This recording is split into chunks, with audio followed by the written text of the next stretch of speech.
Une réunion à huis clos pour l'avenir d'un fromage. Autour de la table, les industriels de Roquefort et les représentants des producteurs de lait se sont rassemblés durant plus de 3 heures.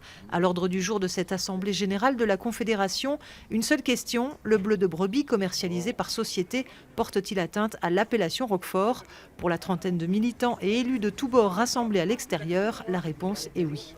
Je voulais apporter un témoignage de solidarité et de soutien parce que quand on s'attaque à une AOP, qui plus est une des plus vieilles de France, José Bové le disait tout à l'heure, 1925, c'est quelque part la remise en cause de notre patrimoine, de notre identité, de notre culture. C'est notre patrimoine agricole.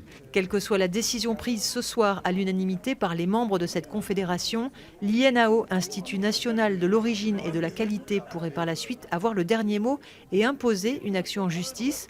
Enfin, pour José Bové, défenseur du Roquefort, une troisième issue au conflit pourrait être envisageable. C'est que des producteurs, des consommateurs, des gens organisés sur le terrain interpellent directement la justice. De toute façon, le président de société, M. Gentil, m'a dit « cette affaire se terminera devant les tribunaux ».